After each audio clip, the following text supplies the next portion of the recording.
ദൈവമെന്ന് പറഞ്ഞും മനുഷ്യർ ആരാധിക്കുന്നവർ എങ്ങനെങ്കിലും ഇന്ന് ഭൂമിയിലേക്ക് ഒന്ന് വന്നിരുന്നെങ്കിൽ തങ്ങളെ ആരാധിക്കുന്നവരോടെല്ലാം പറഞ്ഞേനെ, ഞാൻ ദൈവമല്ല, പുണ്യവാളനുമല്ല, ജീവിച്ചിരുന്നപ്പോൾ ഞാൻ അങ്ങനെ ഒരു അവകാശവാദം ഉന്നയിച്ചിട്ടുമില്ല എന്ന്. പിന്നെ ജീവിച്ചിരുന്നപ്പോൾ അവരെ പിൻപറ്റിയവർ അവർ മരിച്ചു കഴിഞ്ഞ് വേറെ എവിടെ പോകുവാനാകുന്നു എന്ന് കണ്ട് ആ മഹത് വ്യക്തികൾ ഉന്നയിച്ചിട്ടില്ലാത്ത അവകാശവാദം ഉണ്ടെന്ന് പറഞ്ഞ് അങ്ങനെ അവരുടെ പിൻപേ നടക്കുന്നു. അത് അവരുടെ നിലനിൽപ്പിൻ്റെ വിഷയമാകുന്നു. എന്നാൽ യേശുവിൻ്റെ അവകാശവാദം അവൻ ഭൂമിയിലായിരുന്നപ്പോൾ തന്നെ തെളിയിക്കപ്പെട്ടതാണ്. യേശു ചെയ്ത അതിശയ പ്രവൃത്തികൾ താൻ ആരാകുന്നു എന്നതിനെ തെളിയിക്കുന്നതായിരുന്നു. അവനാൽ ആയിരക്കണക്കിന് ആളുകൾ രോഗസൗഖ്യം പ്രാപിച്ചു. അവയെല്ലാം പരസ്യമായി നടന്ന സംഭവങ്ങളായിരുന്നു. അവൻ്റെ അത്ഭുത പ്രവൃത്തികളെല്ലാം പരസ്യമായി നടന്നതാണ്. അന്ന് യേശു ചെയ്ത അത്ഭുത പ്രവൃത്തികളെ ആരും ചോദ്യം ചെയ്തില്ല. അവൻ്റെ പ്രവർത്തനങ്ങൾ വ്യത്യസ്തമായിരുന്നു. അധികാരത്തോടു കൂടിയുള്ളതായിരുന്നു അവൻ്റെ പ്രവർത്തനങ്ങൾ. അതിൽ യാതൊരു കപടവും ഉണ്ടായിരുന്നില്ല. പിന്നീട് ആരെങ്കിലും വ്യാഖ്യാനിച്ചുണ്ടാക്കിയതല്ല യേശുവിൻ്റെ അത്ഭുത പ്രവൃത്തികൾ. ഞാൻ യേശുവിൻ്റെ അത്ഭുത പ്രവൃത്തികൾ മറ്റുള്ള അത്ഭുത പ്രവൃത്തികളുമായി ഒന്ന് താരതമ്യം ചെയ്ത് പറയാം.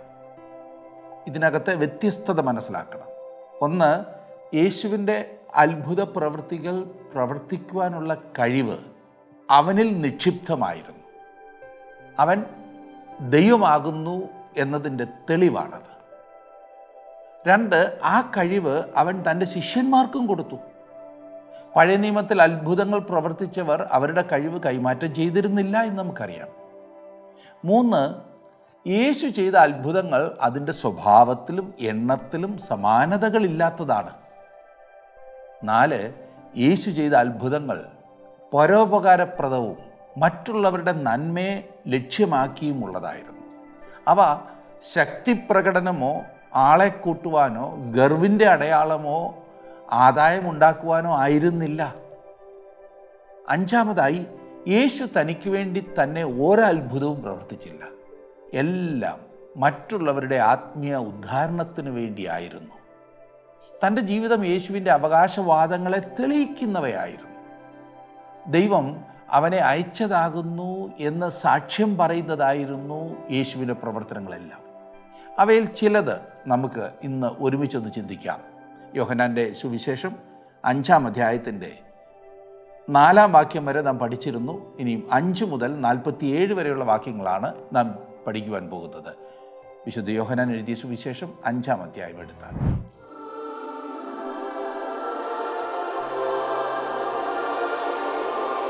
25 മുതലുള്ള വാക്യങ്ങൾ നമുക്ക് പഠിക്കാം.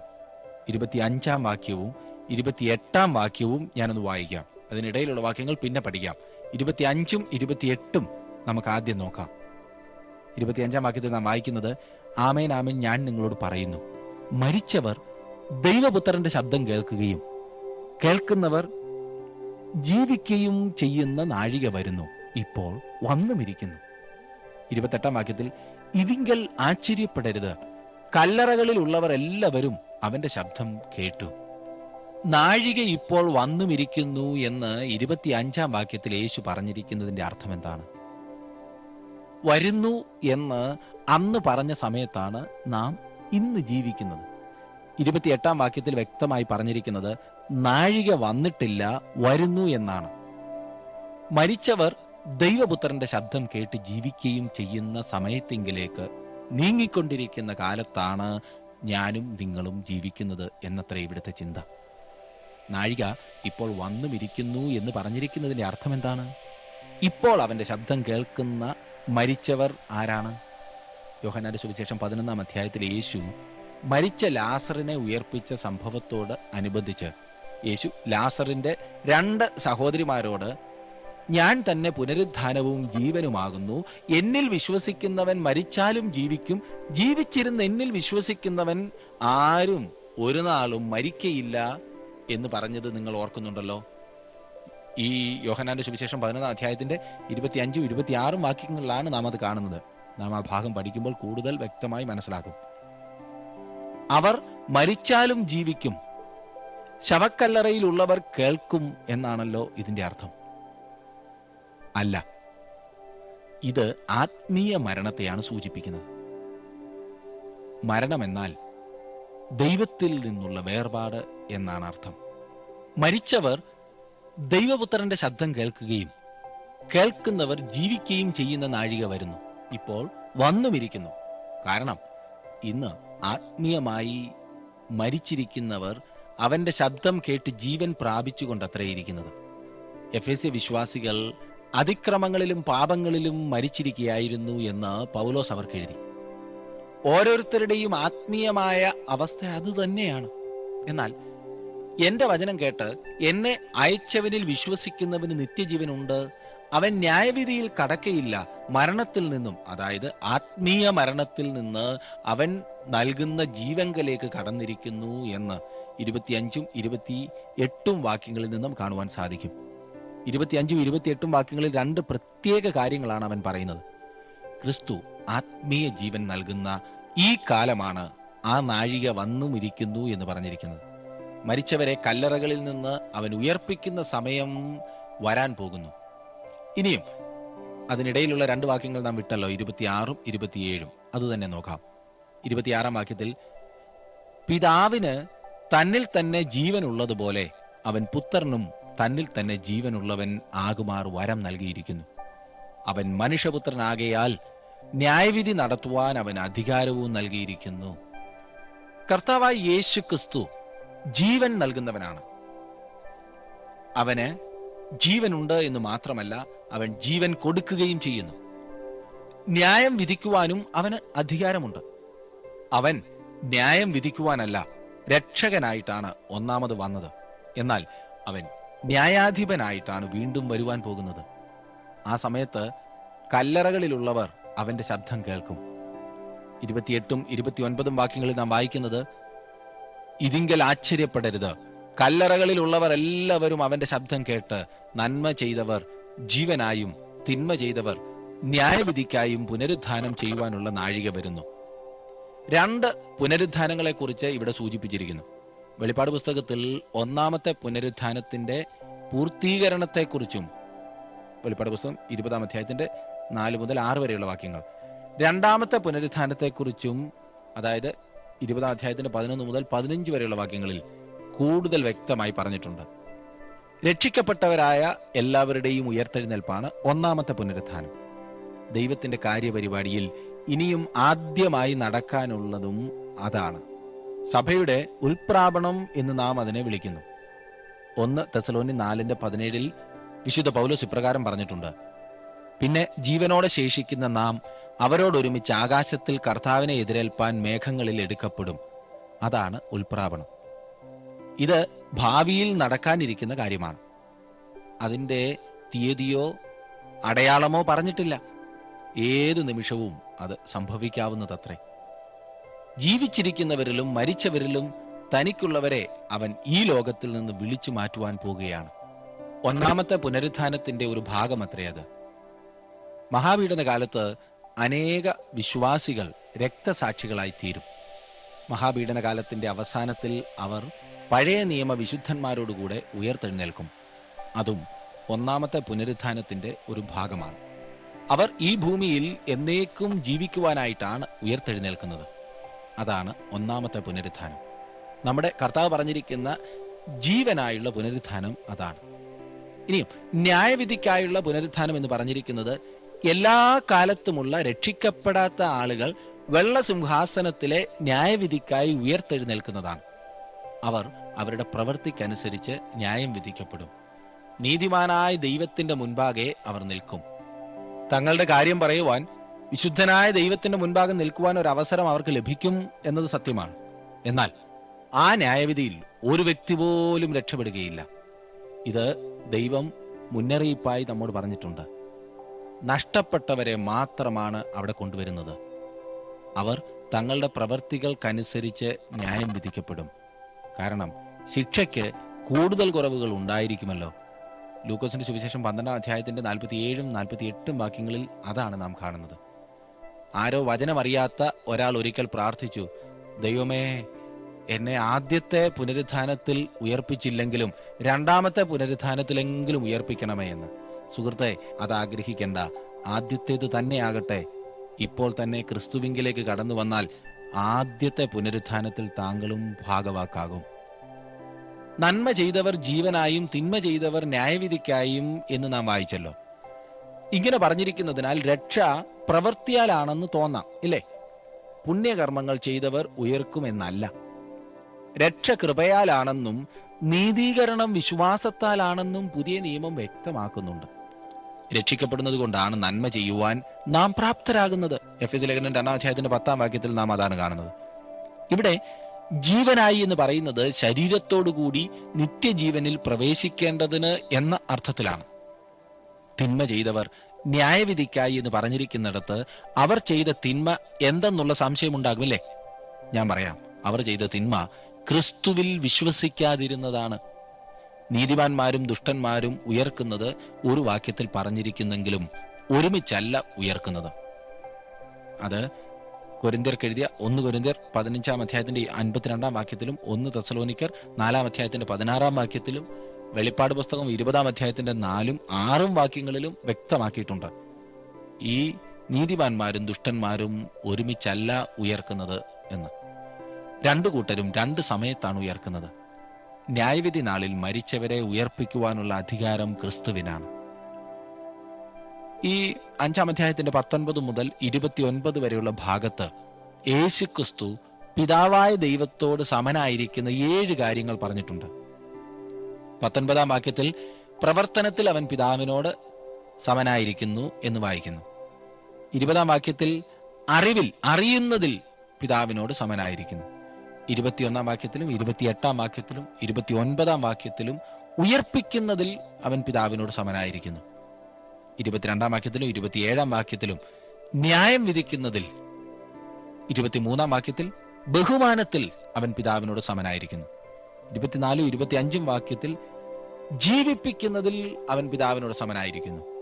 ഇനിയും 7-ാമതായി 26 വാക്യത്തിൽ സ്വയാസ്തിത്വത്തിൽ അവൻ പിതാവിനോട് സമനായിരിക്കുന്നു എന്ന് കാണുവാൻ സാധിക്കും. ഇനി നമുക്ക് 30 വാക്യത്തിലേക്ക് വരാം. നിങ്ങൾ ആ ഭാഗം നോക്കുന്നുണ്ടല്ലോ അല്ലേ? 30 വാക്യത്തിൽ എനിക്ക് സ്വതേ ഒന്നും ചെയ്യുവാൻ കഴിയുന്നതല്ല, ഞാൻ കേൾക്കുന്നത് പോലെ ന്യായം വിധിക്കുന്നു. ഞാൻ എന്റെ ഇഷ്ടമല്ല, എന്നെ അയച്ചവന്റെ ഇഷ്ടം അത്രേ ചെയ്യുവാൻ ഇച്ഛിക്കുന്നത് കൊണ്ട് എന്റെ വിധി നീതിയുള്ളതാകുന്നു. എനിക്ക് സ്വതവേ യാതൊന്നും ചെയ്യുവാൻ കഴിയുകയില്ല എന്ന് യേശു പറയുന്നു. യേശു നമ്മുടെ മനുഷ്യരൂപം തന്റെ മേലെ ഏറ്റുകൊണ്ട് ഈ ഭൂമിയിലേക്ക് വന്നപ്പോൾ അവനുണ്ടായിരുന്ന സ്വയപരിമിതി അത്രേ ഇവിടെ പറയുന്നത്. അവൻ സ്വന്തം ഇഷ്ടമല്ല, പിതാവിന്റെ ഇഷ്ടം ചെയ്യുവാനാണ് ഒരു മനുഷ്യനായി താണിറങ്ങി വന്നത്. ഇന്ന് നമുക്ക് ഇതൊരു മാതൃകയത്രേ. എനിക്ക് നിങ്ങൾക്കും ഒരു പഴയ സ്വഭാവവും പഴയ ഇഷ്ടവുമുണ്ട്. അത് ദൈവത്തോട് അനുസരണമുള്ളതല്ല. നാം വാസ്തവത്തിൽ ദൈവത്തോട് ശത്രുതയിലായിരിക്കുന്നതിനാൽ ദൈവത്തോട് അനുസരണമുള്ളവരായിരിക്കാൻ നമുക്ക് കഴിയുന്നതല്ല. ഏതൊരു മനുഷ്യന്റെയും സ്വാഭാവികമായ അവസ്ഥ അതാണ്. നമ്മുടെ കർത്താവ് നിക്കോദിമോസിനോട് വീണ്ടും ജനിക്കേണ്ടത് ആവശ്യമാണ് എന്ന് പറയുവാൻ കാരണം അതത്രേ. ജഡസ്വഭാവമുള്ളവർ അവർക്ക് ദൈവത്തെ പ്രസാദിപ്പിക്കുവാൻ കഴിയുന്നതല്ല. ജഡത്താൽ ജനിച്ചത് ജഡമാകുന്നു, ആത്മാവിനാൽ ജനിച്ചത് ആത്മാവാകുന്നു. ഈ പഴയ സ്വഭാവം ദൈവത്തോട് ശത്രുതയിലായതിനാൽ എനിക്കും നിങ്ങൾക്കും പുതിയ ജനനം ആവശ്യമാണ്. പുതുതായി ജനിക്കുക. തന്റെ അവകാശവാദങ്ങൾ ശരിയാകുന്നു എന്നതിന് സാക്ഷ്യങ്ങളുണ്ട് എന്നും നമ്മുടെ കർത്താവ് തുടർന്ന് പറയുന്നു. താൻ ഈ അവകാശപ്പെട്ടതൊക്കെ വെറുതെ സ്വന്തമായി അങ്ങ് പറയുന്നതല്ല, അതിന് സാക്ഷ്യമുണ്ട് എന്ന്. 31-32 വാക്യങ്ങളിൽ നാം കാണുന്നത്, ഞാൻ എന്നെക്കുറിച്ച് തന്നെ സാക്ഷ്യം പറഞ്ഞാൽ എന്റെ സാക്ഷ്യം സത്യമല്ല, എന്നെക്കുറിച്ച് സാക്ഷ്യം പറയുന്നത് മറ്റൊരുത്തനാകുന്നു, അവൻ എന്നെക്കുറിച്ച് പറയുന്ന സാക്ഷ്യം സത്യം എന്ന് ഞാൻ അറിയുന്നു. 2-3 സാക്ഷികളുടെ വാമൊഴിയാൽ ഏതൊരു കാര്യവും ഉറപ്പാകും എന്ന് ദൈവവചനം പഠിപ്പിക്കുന്നു. ഞാൻ എന്നെക്കുറിച്ച് സാക്ഷ്യം പറഞ്ഞാൽ കോടതിയിൽ അതിന് നിലനിൽപ്പില്ല. എന്നെക്കുറിച്ച് സാക്ഷ്യം പറയുന്നത് മറ്റൊരുത്തനാകുന്നു. യോഹന്നാൻ സ്നാപകനെ കുറിച്ചല്ല മറ്റൊരുത്തൻ സാക്ഷ്യം പറയുന്നതായി ഇവിടെ സൂചിപ്പിച്ചിരിക്കുന്നത്, മറന്നുപോകരുത്. ഒരു മനുഷ്യ സാക്ഷിയെക്കുറിച്ചേ അല്ല താൻ സൂചിപ്പിക്കുന്നത് എന്ന് യേശു വ്യക്തമാക്കുന്നു. 33 വാക്യം നോക്കിക്കേ. നിങ്ങൾ യോഹന്നാന്റെ അടുക്കൽ ആളയച്ചു, അവൻ സത്യത്തിന് സാക്ഷ്യം പറഞ്ഞിരിക്കുന്നു. യോഹന്നാൻ സ്നാപകൻ തന്നെ കുറിച്ച് സാക്ഷ്യം പറഞ്ഞിരിക്കുന്നു എന്ന് ഇവിടെ യേശു പറയുന്നു. ഈ സാക്ഷ്യം അവർക്ക് അറിവുള്ളതാണ്. എന്നാൽ യേശു മറ്റൊരു സാക്ഷിയെക്കുറിച്ച്, മനുഷ്യൻ അല്ലാത്ത ഒരു സാക്ഷിയെക്കുറിച്ച് സൂചിപ്പിക്കുന്നു. അങ്ങനെ അവർക്ക് 2 സാക്ഷികളുടെ സാക്ഷ്യം ഉണ്ട് എന്ന് പറയുന്നു. 34 വാക്യത്തിൽ, എനിക്കോ മനുഷ്യന്റെ സാക്ഷ്യം കൊണ്ട് ആവശ്യമില്ല, നിങ്ങൾ രക്ഷിക്കപ്പെടുവാനത്രേ ഇത് പറയുന്നത്. മനുഷ്യന്റെ സാക്ഷ്യത്തെക്കാൾ ഉന്നതമായതത്രേ യേശു അവകാശപ്പെടുന്നത്. എന്നിരുന്നാലും അവൻ യോഹന്നാൻ സ്നാപകനെ കുറിച്ച് സാക്ഷ്യം പറയുന്നുണ്ട്. യോഹന്നാൻ സ്നാപകനെ യേശു ജ്വലിച്ച് പ്രകാശിക്കുന്ന വിളക്ക് എന്ന് വിളിച്ചിരിക്കുന്നു. യേശു വെളിച്ചമാണ്. യോഹന്നാൻ അവന്റെ വെളിച്ചം കാണിക്കുന്ന വിളക്കായിരുന്നു. 35, 36 വാക്യങ്ങൾ നോക്കിക്കേ. അവിടെ നാം കാണുന്നത്, അവൻ ജ്വലിച്ച് പ്രകാശിക്കുന്ന വിളക്കായിരുന്നു. നിങ്ങൾ അല്പസമയത്തേക്ക് അവന്റെ വെളിച്ചത്തിൽ ഉല്ലസിപ്പാൻ ഇച്ഛിച്ചു. എനിക്കോ യോഹന്നാന്റെ സാക്ഷ്യത്തിലും വലിയ സാക്ഷ്യമുണ്ട്. പിതാവ് എനിക്ക് അനുഷ്ഠിപ്പാൻ തന്നിരിക്കുന്ന പ്രവൃത്തികൾ ഞാൻ ചെയ്യുന്ന പ്രവൃത്തികൾ തന്നെ പിതാവ് എന്നെ അയച്ചു എന്ന് എന്നെക്കുറിച്ച് സാക്ഷീകരിക്കുന്നു. യേശു ചെയ്ത അതിശയ പ്രവൃത്തികൾ താൻ ആരാകുന്നു എന്നതിനെ വ്യക്തമാക്കുകയും തെളിയിക്കുകയും ചെയ്യുന്നവയായിരുന്നു. താൻ ആരാകുന്നു എന്ന് യേശു അവകാശപ്പെട്ടുവോ, അവയെ തെളിയിക്കുന്നവയായിരുന്നു ഈ അതിശയ പ്രവൃത്തികൾ. ആയിരക്കണക്കിന് ആളുകൾ യേശുവിനാൽ സൗഖ്യം പ്രാപിച്ചു. അവ പരസ്യമായി നടന്ന സംഭവങ്ങളായിരുന്നു. അക്കാലത്ത് യേശുവിന്റെ അത്ഭുതങ്ങളെ യാതൊരു വ്യക്തിയും ചോദ്യം ചെയ്തിരുന്നില്ല. അപ്രകാരം ആരെങ്കിലും ചെയ്തിരുന്നുവെങ്കിൽ അവൻ ഒരു ഭോഷനാകുമായിരുന്നു. യേശു കർത്താവ് ചെയ്ത അത്ഭുതങ്ങളെക്കുറിച്ച് ചിന്തിക്കുകയാണെങ്കിൽ മറ്റ് അത്ഭുത പ്രവർത്തകരെക്കാൾ വളരെ വ്യത്യസ്തമായിരുന്നു അവൻ. ഒന്നാമതായി, അത്ഭുതങ്ങൾ ചെയ്യുവാനുള്ള കഴിവ് പ്രകൃത്യാ അവനുണ്ടായിരുന്നു. രണ്ടാമതായി, കർത്താവ് അത്ഭുതങ്ങൾ ചെയ്തു എന്ന് മാത്രമല്ല, അതിനുള്ള കഴിവ് അപ്പോസ്തോലന്മാർക്ക് കൊടുക്കുകയും ചെയ്തു. പഴയ നിയമത്തിൽ അത്ഭുതങ്ങൾ ചെയ്തവർ മറ്റുള്ളവർക്ക് ആ കഴിവ് കൊടുത്തിട്ടില്ല, ഉണ്ടോ? മൂന്നാമതായി, മറ്റാരും ചെയ്തിട്ടില്ലാത്ത അത്ഭുതങ്ങളാണ് കർത്താവ് ചെയ്തത്. എണ്ണത്തിലും അവ അധികം തന്നെയായിരുന്നു. നാലാമതായി, കർത്താവിന്റെ അത്ഭുതങ്ങൾ പരോപകാരപ്രദവും പരനന്മയെ മാത്രം ലക്ഷ്യമാക്കിയുള്ളവയുമായിരുന്നു. ശക്തിയുടെ പ്രകടനമോ ഗർവിന്റെ അടയാളമോ ഒന്നും ആയിരുന്നില്ല. അഞ്ചാമതായി, തനിക്ക് വേണ്ടി താൻ ഒരത്ഭുതവും ചെയ്തില്ല. അവന്റെ അതിശയ പ്രവൃത്തികൾ യേശുവിന്റെ അവകാശങ്ങളെ തെളിയിക്കുന്നവയായിരുന്നു. പിതാവ് അവനെ അയച്ചതാകുന്നു എന്ന് സാക്ഷ്യം പറയുന്നവയായിരുന്നു അവന്റെ പ്രവർത്തനങ്ങൾ. 37 മുതൽ 39 വരെയുള്ള വാക്യങ്ങൾ നോക്കിക്കാട്ടെ. എന്നെ അയച്ച പിതാവ് താനും എന്നെക്കുറിച്ച് സാക്ഷ്യം പറഞ്ഞിരിക്കുന്നു. നിങ്ങൾ അവന്റെ ശബ്ദം ഒരു നാളും കേട്ടിട്ടില്ല, അവന്റെ രൂപം കണ്ടിട്ടില്ല, അവന്റെ വചനം നിങ്ങളുടെ ഉള്ളിൽ വസിക്കുന്നതുമില്ല. അവൻ അയച്ചവനെ നിങ്ങൾ വിശ്വസിക്കുന്നില്ലല്ലോ. നിങ്ങൾ തിരുവെഴുത്തുകളെ ശോധന ചെയ്യുന്നു, അവയിൽ നിങ്ങൾക്ക് നിത്യജീവൻ ഉണ്ട് എന്ന് നിങ്ങൾ നിരൂപിക്കുന്നുവല്ലോ. അവ എനിക്ക് സാക്ഷ്യം പറയുന്നു. അവസാനത്തെ വാക്യം പലപ്പോഴും തെറ്റിദ്ധരിക്കപ്പെടുന്ന വാക്യമാണ്. കർത്താവ് എന്തെങ്കിലും ചെയ്യുവാൻ അവരെ പ്രേരിപ്പിക്കുകയല്ല, പിന്നെയോ ഒരു പ്രസ്താവന ചെയ്യുകയാണ് ചെയ്തിരിക്കുന്നത്. അവയിൽ അവർ നിത്യജീവൻ കണ്ടെത്തും എന്ന വിചാരത്തിൽ അവർ തിരുവെഴുത്തുകളെ പരിശോധിക്കുന്നു. എന്നാൽ തിരുവെഴുത്തുകളിൽ യേശുക്രിസ്തുവിനെ കുറിച്ച് സാക്ഷ്യം പറയുന്നു എന്ന കാര്യം അവർ മനസ്സിലാക്കുന്നില്ല എന്നത്രേ യേശു പറയുന്നത്. എന്നെ ശ്രദ്ധിക്കുന്ന പ്രിയ സഹോദര സഹോദരി, തിരുവചനത്തിൽ നിങ്ങൾ യേശുവിനെ കണ്ടെത്തേണ്ടതത്രേ. യേശുവിനെ നിങ്ങൾക്ക് തിരുവചനത്തിൽ കാണുവാൻ കഴിയുന്നില്ല എങ്കിൽ നിങ്ങളുടെ തിരുവചന പഠനം വ്യർത്ഥമത്രേ. തിരുവചനം വാസ്തവമായി പഠിക്കുകയും തിരുവചനം മനസ്സിലാക്കുവാൻ ശ്രമിക്കുകയും ചെയ്യുന്ന ഏതൊരു വ്യക്തിയും അതിനകത്ത് കണ്ടെത്തുന്നത് ദൈവപുത്രനായ യേശുക്രിസ്തുവിനെയാണ്. നിത്യജീവൻ നൽകുവാൻ പ്രാപ്തനായ യേശു കർത്താവിനെയാണ്. 40 വാക്യത്തിൽ നാം വായിക്കുന്നത്, എങ്കിലും ജീവൻ പ്രാപിക്കേണ്ടതിന് എന്റെ അടുക്കൽ വരുവാൻ നിങ്ങൾക്ക് മനസ്സില്ല എന്നാണ്. തിരുവെഴുത്തുകളിൽ യേശുവിനെ കുറിച്ച് പറഞ്ഞിരിക്കുന്നു, എന്നാൽ അവന്റെ അടുക്കൽ വരുവാൻ അവർ തയ്യാറായിരുന്നില്ല. പ്രധാനപ്പെട്ട കാര്യം അവർ വിട്ടുകളയുകയത്രേ ചെയ്യുന്നത്. പലപ്പോഴും തിരുവചനം നാം പഠിക്കുമ്പോൾ നമ്മുടെ ജീവിതത്തിലും ഉണ്ടാകുന്ന പരാജയം ഇതാണല്ലോ. പ്രധാനപ്പെട്ട കാര്യം നാം വിട്ടുകളയും. 42, 43 വാക്യങ്ങളിൽ നാം വായിക്കുന്നത്, എന്നാൽ നിങ്ങൾക്കുള്ളിൽ ദൈവസ്നേഹമില്ല എന്ന് ഞാൻ അറിഞ്ഞിരിക്കുന്നു. ഞാൻ എൻ്റെ പിതാവിന്റെ നാമത്തിൽ വന്നിരിക്കുന്നു, എന്നെ നിങ്ങൾ കൈക്കൊള്ളുന്നില്ല. മറ്റൊരുത്തൻ സ്വന്തം നാമത്തിൽ വന്നാൽ അവനെ കൈക്കൊള്ളൂ. ഒരിക്കൽ എതിർ ക്രിസ്തു വരുവാൻ പോകുന്നു, അപ്പോൾ ലോകം അവനെ കൈക്കൊള്ളും. അവർ ക്രിസ്തുവിനെ ഉപേക്ഷിച്ച് കളഞ്ഞിരിക്കുന്നു എന്നത്രേ നമുക്കിവിടെ നിന്ന് മനസ്സിലാക്കുവാൻ സാധിക്കുന്നത്. ദൈവവചനം പഠിക്കുവാനും അനുസരിക്കുവാനും തയ്യാറാകുന്നു എന്ന് പറയുമ്പോൾ തന്നെ അതിനകത്ത് പറഞ്ഞിരിക്കുന്നതായിട്ടുള്ള സത്യങ്ങളെ നാം ഗ്രഹിക്കാതെ വിട്ടുകളയുന്നു. അതല്ലേ നമ്മുടെ ജീവിതത്തിൽ സംഭവിക്കുന്നത്. 44 വാക്യത്തിൽ നാം കാണുന്നത്, തമ്മിൽ തമ്മിൽ ബഹുമാനം വാങ്ങിക്കൊണ്ട് ഏക ദൈവത്തിന്റെ പക്കൽ നിന്നുള്ള ബഹുമാനം അന്വേഷിക്കാത്ത നിങ്ങൾക്ക് എങ്ങനെ വിശ്വസിപ്പാൻ കഴിയും? മനുഷ്യരുടെ ബഹുമാനമാണ് അവർ അന്വേഷിക്കുന്നത്. ഇന്നും നമ്മുടെ സഭകളിൽ ഇതത്രേ നടക്കുന്നതില്ലേ? ദൈവവചനത്തിലെ സത്യം സംസാരിക്കാതെ ഓരോരുത്തരും മറ്റുള്ളവരെ പ്രീതിപ്പെടുത്തുവാൻ ശ്രമിക്കുകയാണ് ചെയ്യുന്നത്. ദൈവത്തിൽ നിന്ന് മാത്രം വരുന്നതായ ബഹുമാനം അവർ അന്വേഷിക്കുന്നില്ല. അതുകൊണ്ട് തങ്ങളുടെ ക്രിസ്തീയ ജീവിതത്തിൽ വളരുവാൻ സാധിക്കുന്നില്ല. 45 മുതൽ 47 വരെയുള്ള വാക്യങ്ങൾ കൂടി നോക്കിക്കാട്ടെ. അത് ഈ ഭാഗത്തെ ഒടുവിലത്തെ വാക്യങ്ങളാണല്ലോ. ഞാൻ പിതാവിൻ്റെ മുൻപിൽ നിങ്ങളെ കുറ്റം ചുമത്തും എന്ന് നിങ്ങൾക്ക് തോന്നരുത്. നിങ്ങളെ കുറ്റം ചുമത്തുന്നവനുണ്ട്. നിങ്ങൾ പ്രത്യാശ വെച്ചിരിക്കുന്ന മോശ തന്നെ. നിങ്ങൾ മോശയെ വിശ്വസിച്ചു എങ്കിൽ എന്നെയും വിശ്വസിക്കുമായിരുന്നു. അവൻ എന്നെക്കുറിച്ച് എഴുതിയിരിക്കുന്നു. എന്നാൽ അവൻ്റെ എഴുത്ത് നിങ്ങൾ വിശ്വസിക്കുന്നില്ല എങ്കിൽ എൻ്റെ വാക്ക് എങ്ങനെ വിശ്വസിക്കും? ഇത് വളരെ പ്രധാനപ്പെട്ട സംഗതിയാണ്. മോശയുടെ പഞ്ചഗ്രന്ഥങ്ങളിൽ കർത്താവായ യേശുവിനെ കാണുവാൻ കഴിയും. യേശു പറയുന്നത് മോശ എന്നെക്കുറിച്ച് എഴുതിയിരിക്കുന്നു എന്നാണ്.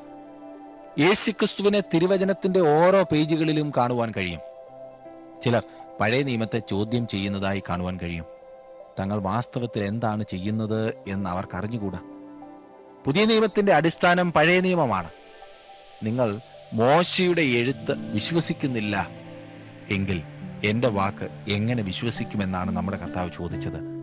അവ രണ്ടും ഒരുമിച്ച് പോകുന്നതത്രേ. പഴയ നിയമവും പുതിയ നിയമവും മുഴുവൻ യേശുവിൻ്റെ അവകാശവാദത്തെ ഉറപ്പിക്കുന്നതാണ്. അവ മുഴുവൻ ക്രിസ്തുവിനെ കുറിച്ച് പറയുന്നു. അത് എത്രയോ കൃത്യമായിട്ടും വ്യക്തമായിട്ടുമാണ് പറയുന്നതെന്ന് നാം ഇന്ന് പഠിച്ച ഭാഗത്ത് നമുക്ക് മനസ്സിലാക്കുവാൻ സാധിച്ചല്ലോ. അതുകൊണ്ട് ക്രിസ്തുവിനെ രക്ഷകനായി ഇതുവരെ മനസ്സിലാക്കിയിട്ടില്ലാത്ത ആരെങ്കിലും ഈ പഠനം ശ്രദ്ധിക്കുന്നുവെങ്കിൽ ഇതൊരു നല്ല സന്ദർഭമാകുന്നു. സംശയിക്കേണ്ട കാര്യമില്ലല്ലോ. ദൈവം നിങ്ങളെ സമൃദ്ധിയായിട്ട് അനുഗ്രഹിക്കട്ടെ.